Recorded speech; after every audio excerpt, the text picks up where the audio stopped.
Hi, so I'm Hershey Sagrin, and I'm back with my interaction number one video with my partner from study from abroad, obviously international student Hayu Han.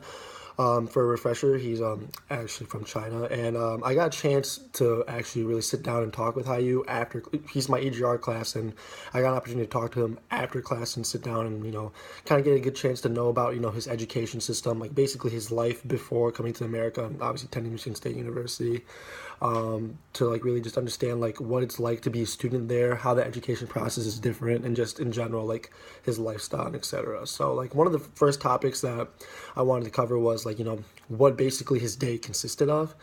And his day mainly consists of essentially like it's almost the same compared to any other day for anyone around the world who attends, who may or may not be, who, typically from a middle class family, wakes up, eats breakfast, goes to school, meets with his friends, gets his stuff done, work, etc.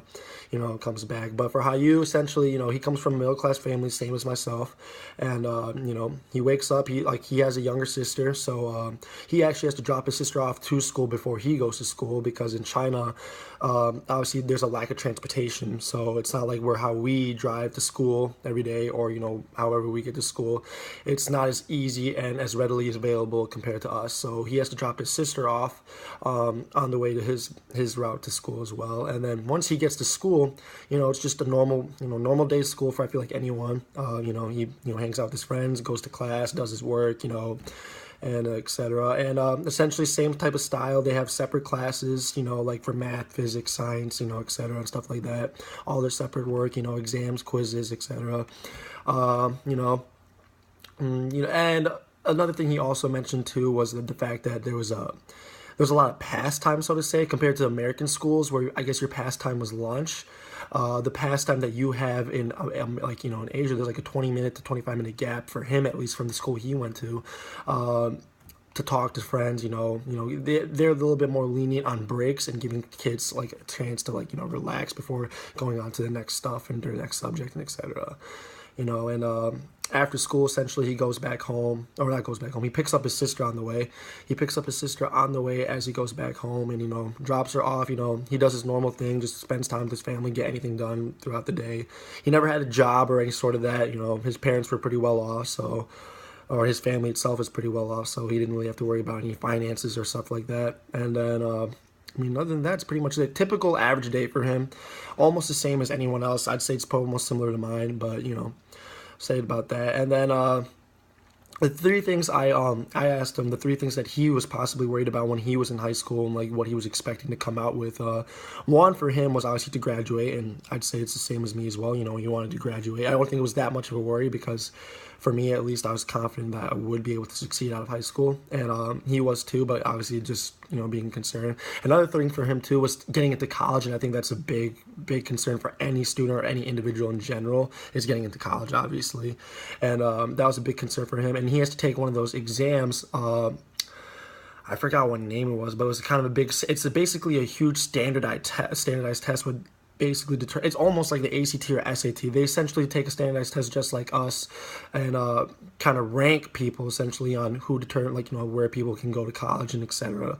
And apply. And obviously he applied to be an international student. And he was smart enough and blessed enough to the point where like he was able to receive a scholarship to come all the way out to America and get an opportunity to get an education from here and live the American dream maybe afterwards by getting a chance to live here and working here and just getting some freedom and that to that extent.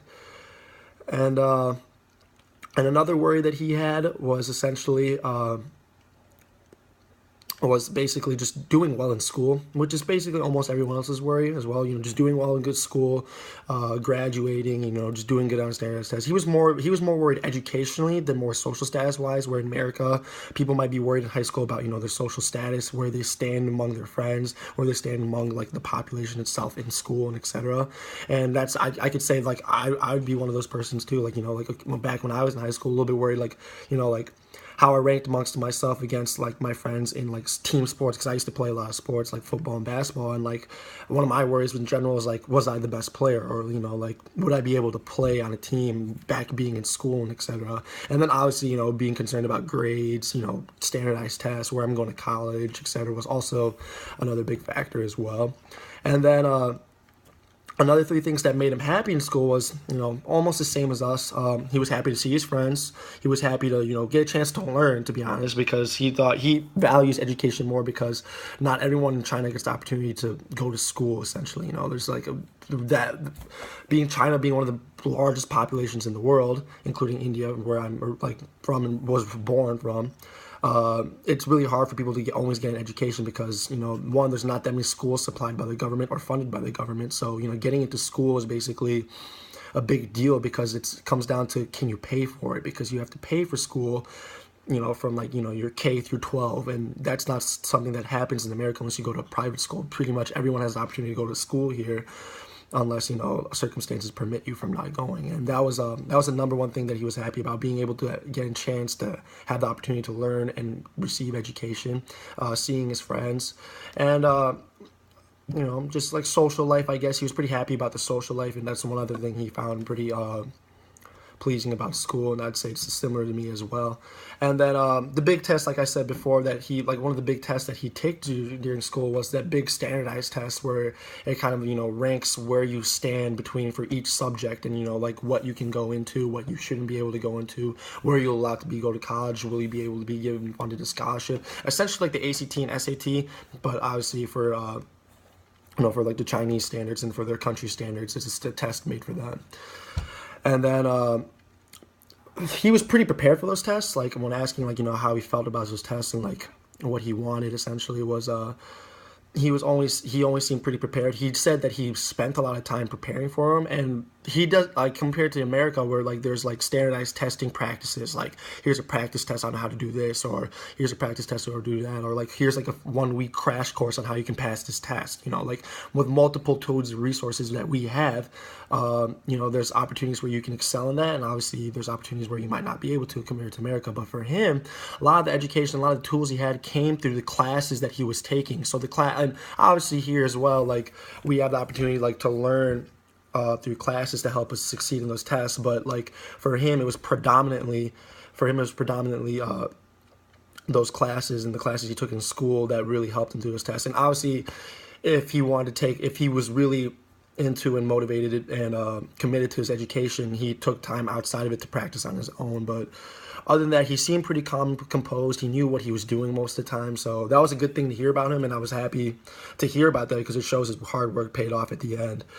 Because obviously he's here on a scholarship, getting a free education. So, and then things I also noticed when he was talking about his school was how like he misses essentially like he misses the similarities that he sees among students in China compared to here, because obviously the culture is a lot different here, and the culture is there's a huge cultural gap right there.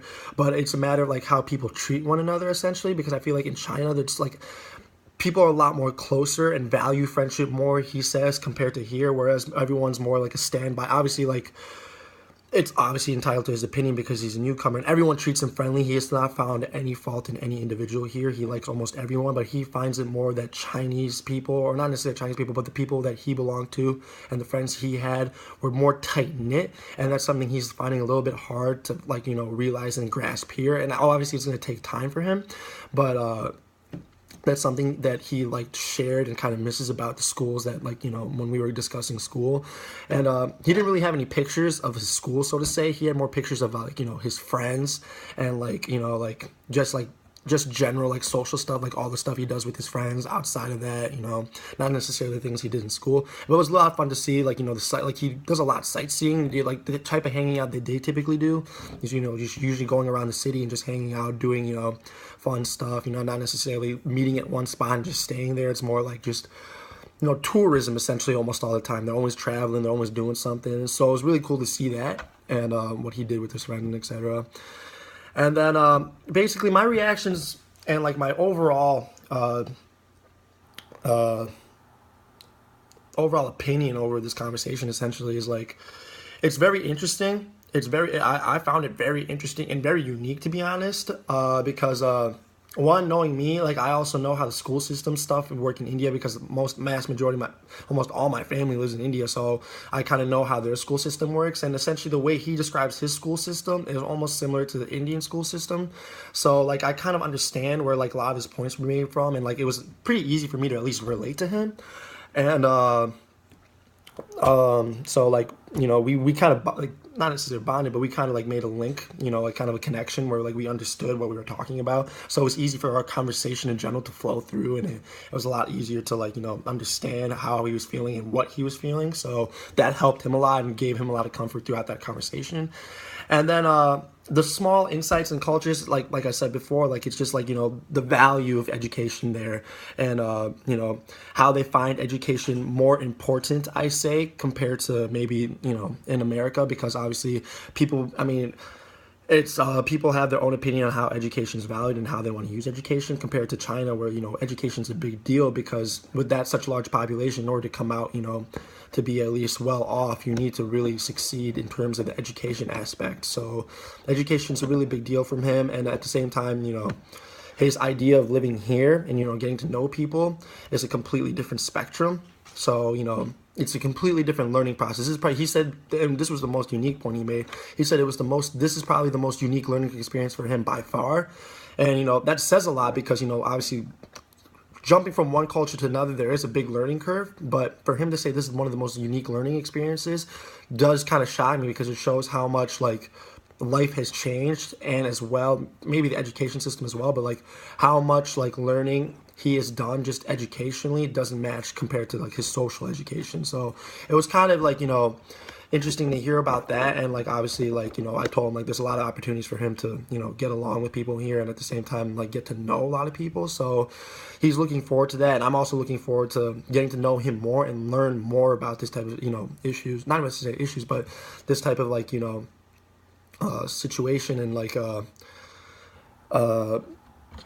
this like basically it's not it's like a challenge, I guess. I'd like to get to know more about like how he feels, and hopefully get him to a more comfortable situation. And I hope he ends up finding it to be happy in America, and hopefully like he gets the opportunity to meet someone and like basically fulfill what he wanted to come here for, make friends and get a great education. And I hope at the end of this project I get a chance to help him do that. So that's pretty much it.